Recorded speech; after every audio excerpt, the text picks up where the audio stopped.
ሁሉም የሞቱት በተለያየ ምክንያት ነገር ግን በተመሳሳይ መንገድ ነበር። ኦቨርዶዝ። አንዱ አውሮፕላን ማረፊያ ውስጥ ተዝለፍልፎ ወደቀ። ሌላኛው ደግሞ የገላ መታጠቢያ ገንዳ ውስጥ ሰመጠ። አንዱ ተኝቶ ዳግመኛ አልነቃም። የተለያዩ ከተሞች፣ የተለያዩ ህይወቶች። መጨረሻው ግን ያው ነው፣ ኦቨርዶዝ ነው አሉት። ግን ያ ኦቨርዶዝ የሚለው ቃል ሰነፍ ቃል ነው። እንዴት እንደሆነም ላስረዳችሁ። ምክንያቱም ይህ ኦቨርዶዝ ወይም ከመጠን በላይ መውሰድ የሚለው ቃል እነዚህ ነገሮችን አያብራራም። ለምን ደጋግሞ እንደሚከሰት፣ ለምን በተመሳሳይ አይነት ሰዎች እንደሚከሰት፣ እናም ለምን ከሞት በፊት መከላከል ይቻል እንደነበረ እንደሚታሰብ። ግን አሁን እኔ ሳወራ ስለ ሱስ የሚያስይዙ መድኃኒቶችና ስለ እጾች ብቻ አይደለም። እንደ ስኬት ስለሚታይ ጫና፣ እንደ እርዳታ ስለሚታዩ የህክምና ፕሪስክሪፕሽኖች፣ እናም ሰዎች በአደባባይ ማንነታቸው ሲያጡ ዝም ብሎ ስለሚታዘብ ስርዓት። ምክንያቱም በጥልቀት ካስተዋላችሁት እነሱ እጾች ብቻ እየወሰዱ አልነበረም። የሆነ ነገራቸው ለመጠገን ለማከም እየሞከሩ ነበር። ያ ለመጠገን የሞከሩት ነገር ግን በስተመጨረሻ ገደላቸው። ለምን ከመጠን በላይ ይወስዳሉ? ከውጭ ለሚታዘበው ሰው ነገሩ ምንም ትርጉም አይሰጥም። ሀብታም ነህ፣ ታዋቂም ነህ፣ በዛ ላይ ደግሞ ምርጥ ዶክተሮች፣ ምርጥ አማካሪዎች፣ ምርጥ ነገሮች ሁሉ ምርጡ ቀርቦልሃል። ታዲያ ለምን መጨረሻው እንዲህ ይሆናል? ምክንያቱም እኛ ስኬት የምንለውን ነገር ህመምን አያስወግድም፣ ያጎላዋል እንጂ። These people around me just kind of hanging on, wanting stuff from me, knowing that like I was living this lifestyle that they also wanted to live. አንድ ሰው ዝነኛ ሲሆን በህይወቱ አንድ ረቂቅ ነገር ይከሰታል። የአካባቢያቸው ሁኔታ ከስነ ልቦናቸው በበለጠ ፍጥነት ይቀየራል። እንግዳ ተብሎ ወደ ቤታቸው የመጣ ሰው አድናቂያቸው ይሆናል። I had to stop because I had everything and I was absolutely broken inside.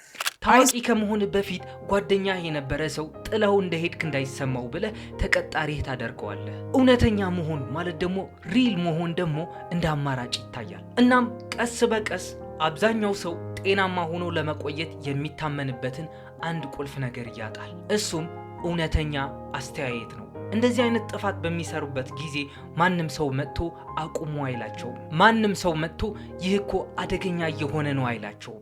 How often do you still battle with depression? Oh, I'm always depressed all the time. Do you feel that you're happier right now than when you were broke or not really?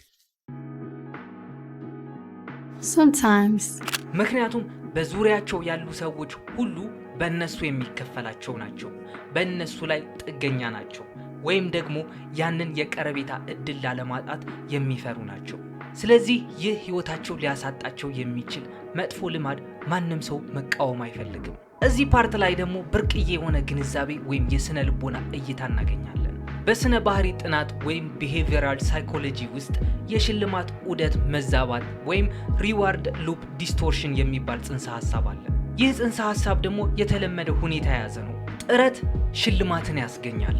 በዝነኞች ህይወት ውስጥ ግን መኖር ብቻ ሽልማት ያስገኛል። ከእንቅልፍህ ትነቃለህ፣ ገንዘብ ይፈሳል፣ በአደባባይ ትታያለህ፣ ሰዎች ይጮሁልሃል።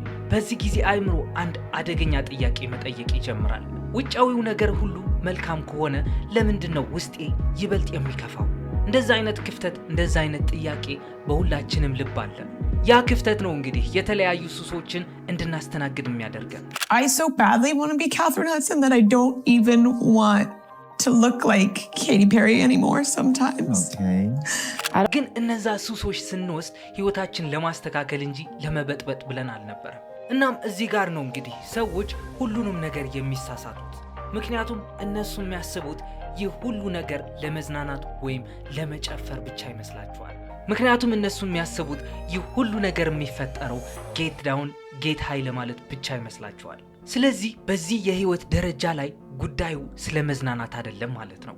አብዛኞቹ ዝነኞች እስከ ሞቱበት ጊዜ ድረስ ደስታን ወይም ስካርን እያሳደዱ አልነበረም። እነሱ የሚፈልጉት እንቅልፍ፣ እርጋታ፣ ዝምታ ወይም ደግሞ ሰላማዊ ህይወት ነበረ። ግን እዚህ ፓርት ላይ ደግሞ ነገሩን እናቅልለው። እዚህ ጋር ሁለት ዋና ዋና የሆኑ ኃይሎች አሉ። አንደኛው ዲፕሬሳንትስ ተብለው የሚጠሩ መድኃኒቶች ናቸው። እነዚህ የሰውነትን እንቅስቃሴ ይገታሉ። ኦፒዮይድስ፣ ቤንዞዲያዜፒንስ፣ አልኮል፣ ማረጋጊያዎች ጭንቀትን ያረጋጋሉ፣ ህመምን ይቀንሳሉ። ግን ሌላም የሚያደርጉት ነገር አለ።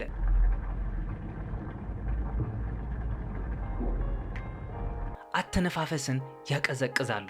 ሁለተኛው ደግሞ አደገኛው ቅዠት ነው። ብዙዎቻችን የማንረዳው ክፍል ይህ ክፍል ነው።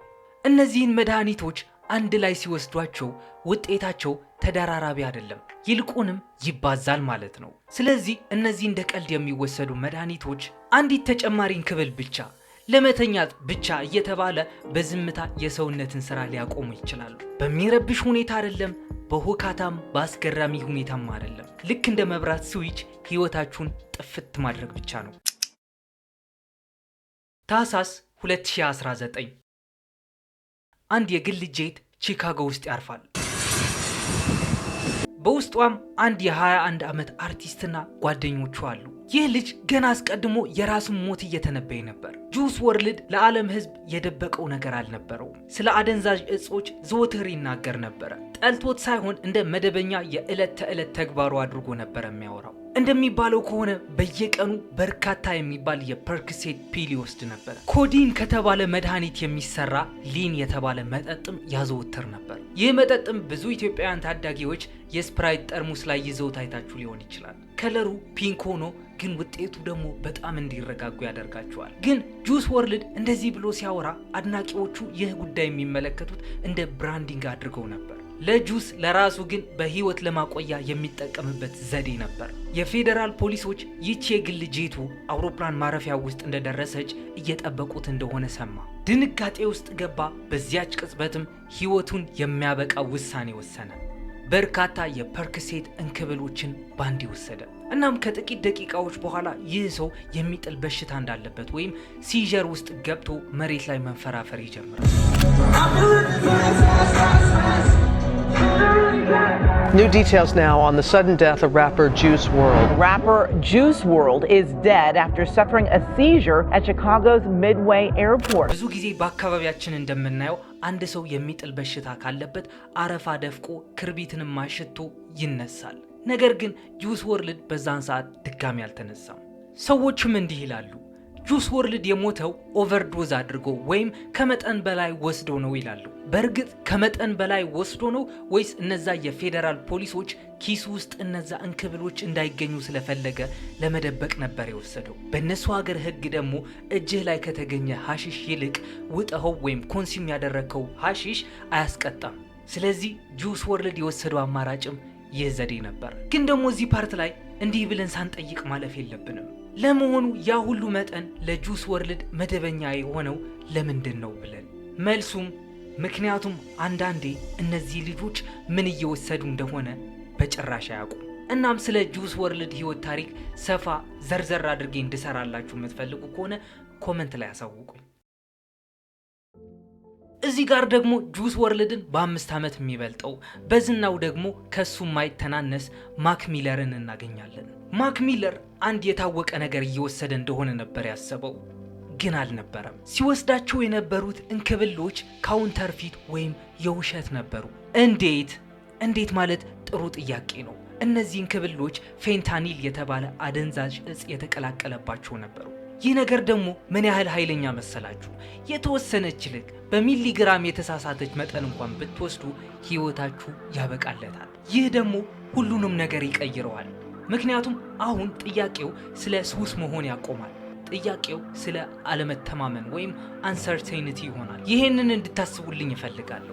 ልኬቱን የተጠበቀና መቆጣጠር እችላለሁ የምትሉትን ነገር መውሰድ ትጀምራላችሁ። ግን ይህ አደንዛዥ እጽ የሸጠላችሁ ሰው ደግሞ በጣም ቆሻሻ ሰው ነው። ቆሻሻ ስላችሁ ግን ለእናንተ የሚሸጥላችሁ መድኃኒት ሱስ አስይዟችሁ እናንተ ደግሞ የሱ ካስተመር ለመሆን በሚል እሳቤ ያልሆነ ነገር ይደባልቅበታል። ያ ባዕድ የሆነ የተቀላቀለው ነገር ደግሞ የእናንተ የመቋቋም አቅም ይቀንስባችኋል። ከዚህ በፊት የፈለገ ያክል ልምድ ቢኖራችሁ እንኳን ይህ ነገር በምንም ተአምር አታልፉትም።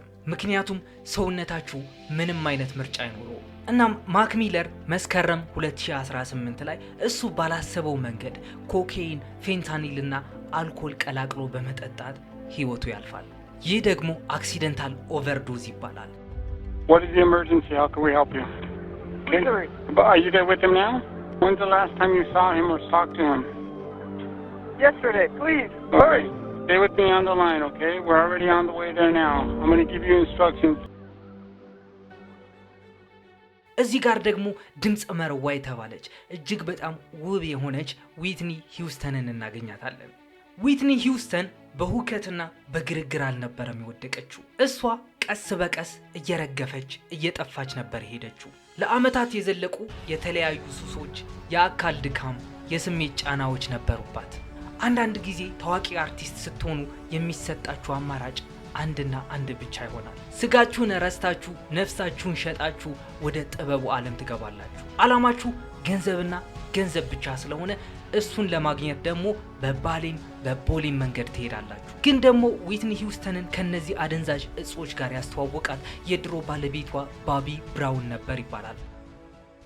የካቲት 11 ቀን 2012 ቤቨርሊ ሂልተን ሆቴል ሎስ አንጀለስ ዊትኒ ሂውስተን የገላ መታጠቢያ ገንዳ ውስጥ ራስዋን ስታ ተገኘች። ለሞቱ መንስኤ ተብሎ የተጠቀሰው ነገር ደግሞ ከልክ ያለፈ ኮኬይን መጠቀምና የልብ ድካም በሽታ ነበር። የቶክሲኮሎጂ ወይም የመርዝ መመርመሪያ ውጤቶች እንደሚያሳዩት ዋናው ነገር ኮኬይን ሆኖ ነበር የተገኘው። ሌሎች በውስጧ የተገኙ ነገሮችም ነበሩ፣ ነገር ግን ለሞት የሚያበቁ አልነበሩ። አንደኛው ማሪዋና ወይም ጋንጃ ነበረ። ሁለተኛው ደግሞ የጭንቀት ማስታገሻ ተብሎ የሚጠራ ዜናክስ የተባለ መድኃኒት ነው። ሶስተኛው ደግሞ አንቲሂስታሚን የተባለ መድኃኒት ነበር።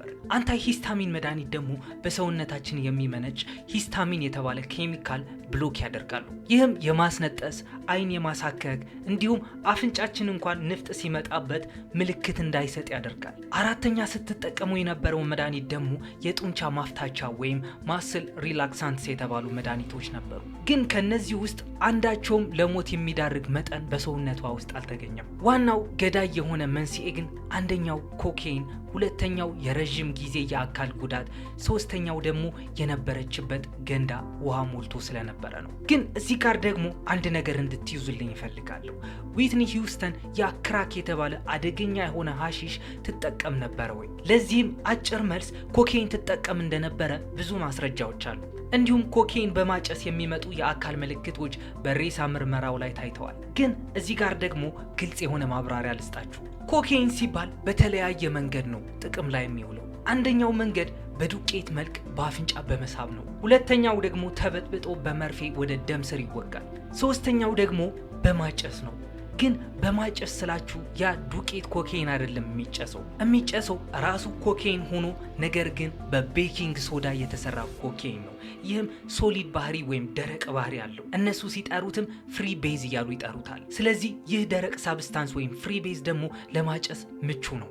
ግን በተመሳሳይ መንገድ ያ በአፍንጫችሁ ትስቡት የነበረውን ኮኬይን ታጨሱታላችሁ ማለት ነው። እናም ደግሞ የዊትኒ ሂውስተን አውቶፕሲ ወይም የሬሳ ምርመራው የጠቀሰው ነገር በአፍንጫ በመሳብ ምክንያት ለረጅም ጊዜ የቆየ የአፍንጫ ውስጥ ጉዳት እንዳለባት ያሳያል።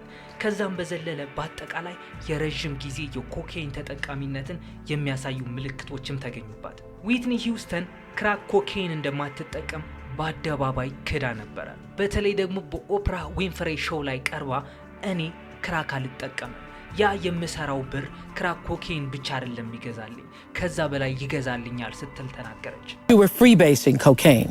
Basically. Yeah. And our weed. So your drug of choice was weed combined with cocaine. Rock cocaine. With rock cocaine. Yes. Okay. Yeah. Fails. First of all, let's get one thing straight. Crack is cheap. I make too much money to ever smoke crack. Let's get that straight, okay? We don't do crack. We don't do that. ግን ይህ አባባሏ ደግሞ በጣም አሳሳች ሆኖ ነው የተገኘው። ምክንያቱም ዊትኒ ሂውስተን ክራክ ኮኬይን አልወስድም ማለቷ ሌላ ሐሺሽ አልወስድም ማለቷ አልነበረም።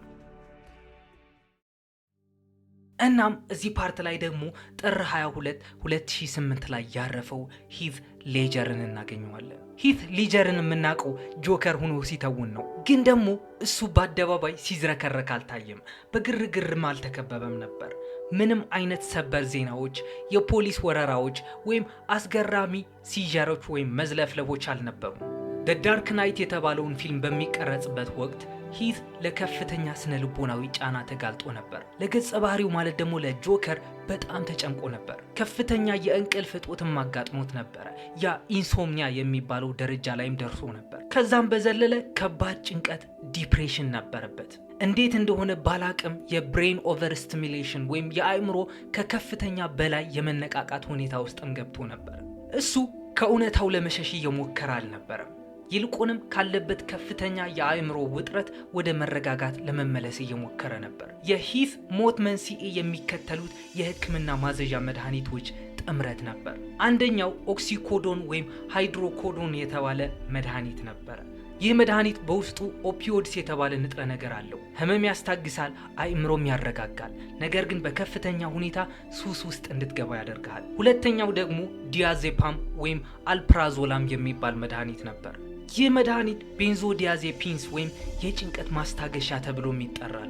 ሶስተኛው ደግሞ ቴማዜፓም ወይም የእንቅልፍ ረዳት ተብሎ የሚጠራው መድኃኒትም ይወስድ ነበረ። ግን ደግሞ እዚህ ፓርት ላይ እነዚህ መድኃኒቶች ምን እንደሆኑ ስታውቁ በጣም ትገረማላችሁ። እነዚህ ሁሉ መድኃኒቶች የማዕከላዊ የነርቭ ስርዓት አዘባራቂዎች ወይም ሰንትራል ነርቭስ ሲስተም ዲፕሬሳንትስ ተብለው ይጠራሉ። ግን እነዚህ መድኃኒቶች እንዴት ነው ገዳይ መሆን የቻሉት የሚለው ደግሞ ልንገራችሁ። እያንዳንዱ መድኃኒት ለየብቻ ሲወሰድ አእምሮን ያረጋጋል፣ ሰውነትን ያፍታታል። አንድ ላይ ሲወሰዱ ግን አእምሮአችን አተነፋፈስን የመቆጣጠር ችሎታው እንዲታፈን ያደርጋል። በድንገት አይደለም፣ በኃይልም አይደለም፣ ነገር ግን ቀስ በቀስ ያ ችሎታ አእምሮአችን እንዲያጣ ያደርጋሉ።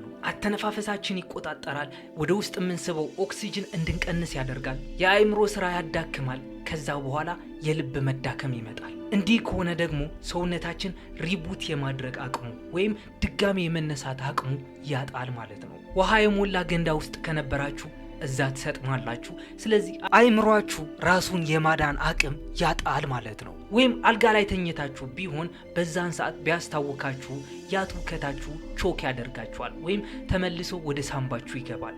በዛን ጊዜ ያስተነፋፈስ ስርዓታችሁ ይቋረጣል ማለት ነው። እንዲህ በሚሆንበት ሰዓት ደግሞ ምንም መንፈራገጥ የለም፣ ባላችሁበት ትሄዳላችሁ። ግን ሂት ሊጀር ሲወስዳቸው የነበሩ መድኃኒቶች የጎዳና ላይ እጾች አልነበሩም፣ መድኃኒቶች ነበሩ።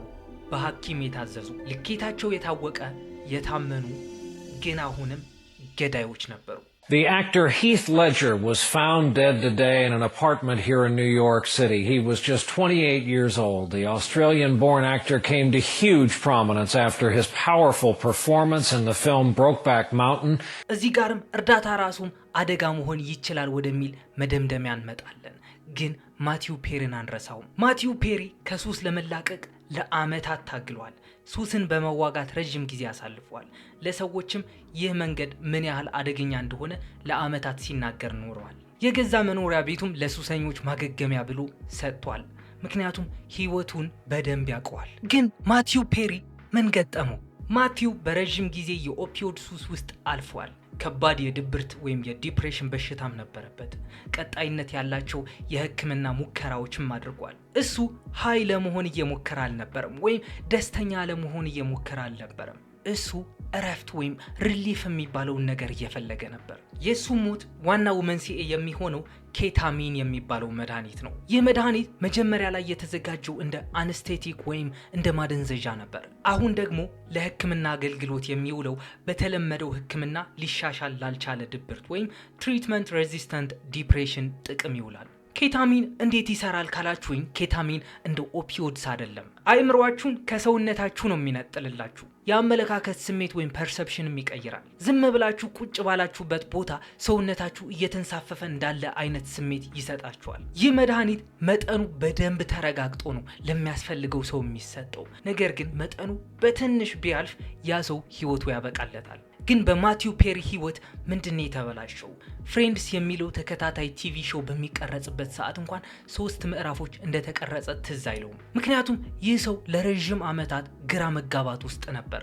የሰውነቱን እንቅስቃሴ የመቆጣጠር ችሎታውን ማጥቶ ነበር። ከዛ በኋላ ነበረ ለነገሮች የሚሰጠው ምላሽ እስከ ማጣት ድረስ የደረሰው። አሁን ይህ ሁኔታ ደግሞ በውሃ ውስጥ ሲሆን አስቡት። ምክንያቱም ገዳዩ መድኃኒቱ ብቻ አልነበረም፣ ከነበረበት አካባቢ ጋር ያለው ትስስር እንጂ። በኬታሚን ተጽዕኖ ስር ሆኖ ቅንጅታዊ እንቅስቃሴ ወይም ኮኦርዲኔሽን የሚባለው ነገር ይፈርሳል። ንቃተ ህሊናም ይጠፋል። ሰውነት ራሱን ለማዳን ምላሽ አይሰጥም። በዝምታ መስመጥም ይከሰታል። ስለዚህ ከዚህ የምንወስደው ግንዛቤ መድኃኒቱ ራሱ አልነበረም የገደለው፣ ሰውነቱ ራሱን ለማዳን የነበረውን አቅም ነበር የቀማው። ቀጥሎ የምነግራችሁ ታሪክ ግን ከተለመደው የታሪክ ምድብ ውስጥ አይገባም። መተኛት የተሳነው ሰው። እስኪ ያስቡት፣ በጣም ከመዳከማችሁ የተነሳ እንቅልፍ ማጣታችሁ ራሱ ጭንቀት ሆኖባችኋል። ስለ ማረፍ አይደለም፣ ስለ መዝናናትም አይደለም፣ ያ ራሳችሁን ስታችሁ ለጥ የምትሉበት እንቅልፍ። 6:30 they loaded the body of Michael Jackson onto that helicopter and in just a couple of minutes they're making their final approach now to County USC Medical Center. In the skies over Los Angeles, news crews track the helicopter carrying Michael Jackson's body. In death, the king of pop, just as much a figure of fascination as he was in life. ማይክል ጃክሰን ለረጅም ጊዜ የቆየና እጅግ ከባድ የእንቅልፍ እጥረት ወይም ኢንሶምኒያ ነበረው። መድረክ ላይ ለሚያሳያቸው ምርኢቶች ራሱ ላይ ከባድ ጫና ያደርስ ነበር። በዚህ ምክንያትም የአካል ድካም አጋጠመው። ሪፖርቶች እንደሚጠቁሙት ከሆነም በተለመደው መንገድ ይህ ሰው መተኛት ተስኖት ነበረ። ሲወስደው የነበረው መድኃኒት ደግሞ ፕሮፖፎል የሚባል መድኃኒት ነው። ይህ መድኃኒት ተራ የሚባል አይደለም። ለቀዶ ጥገና የሚያገለግል ማደንዘዣ ነው። በቀዶ ጥገና ክፍሎች ውስጥ ብቻ ጥቅም ላይ ይውላል። በባለሙያዎች ብቻም ነው የሚሰጠው። ዓላማውም ንቃተ ህሊና የሚባለውን ሙሉ በሙሉ ዘግቶ ማጥፋት ነው። የአንጎልን እንቅስቃሴም በፍጥነት ይገታል። የአውቶማቲክ የአተነፋፈስ ምላሽ ወይም ብሪዚንግ ሪፍሌክስም ያዳክማል። ይህ መድኃኒት የሚወስዱ ሰዎች በሆስፒታሎች ውስጥ ህመምተኞች በቅርብ ክትትል ይደረግባቸዋል። የኦክሲጅን መጠንም ይቆጣጠርላቸዋል። ልኬቱ እጅግ በጣም ጥንቃቄ የተሞላበት ነው። ማይክል ደግሞ ይህንን መድኃኒት ያገኘ የነበረው ከተገቢው የህክምና ተቋም ውጭ ነበር። ይህ ደግሞ የሚከተሉትን ነገሮችን ያስቀራል: የቅርብ ክትትል፣ የድንገተኛ አደጋ ምላሽ፣ የደህንነት ገደቦች። እናም ማይክል እንቅልፍን በግዴታ ለመጥራት በመሞከሩ በዛው ባሸለበበት ቀረ። እናም እስካሁን ድረስ የነገርኳቸውን ታሪኮች ጎን ለጎን ተመልከቷቸው። አንዱ ለመተኛት ታግሏል፣ አንዱ ራሱን ለመፈወስ ጠሯል፣ አንዱ ደግሞ ከአይምሮ ረብሻ ለመሸሽ ደክሟል። ከነሱ ውስጥ አንዳቸውም ሁከትን ወይም ጥፋትን እያሳደዱ አልነበሩም። በቃ ራሳቸውን መቆጣጠር ብቻ ነበር የሚፈልጉት። ለዛም ነው ሰዎች የማይረዱት ነጥብ ይህ ሆኖ የምናገኘው። ምክንያቱም ይህ ከመጠን በላይ መውሰድ ወይም ኦቨርዶስ እንደ ግዴለሽነት ወይም እንደ መረንነት ይታያል። እናም እንዳያችሁት ነው ያ ያረጋጋናል ብለው ያሰቡት መድኃኒት መጨረሻቸው ሞት እንዲሆን አደረገ። እናም እስካሁን ድረስ የለፈለፍኩትን ነገር ከተመቻችሁ ኦፍኮርስ ይመቻችኋል።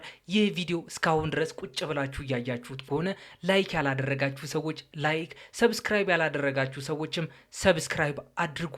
ቀጣይ ባበደ ስቶሪ እስክንገናኝ ድረስ ሰላማችሁን ያብዛልኝ። ይሜ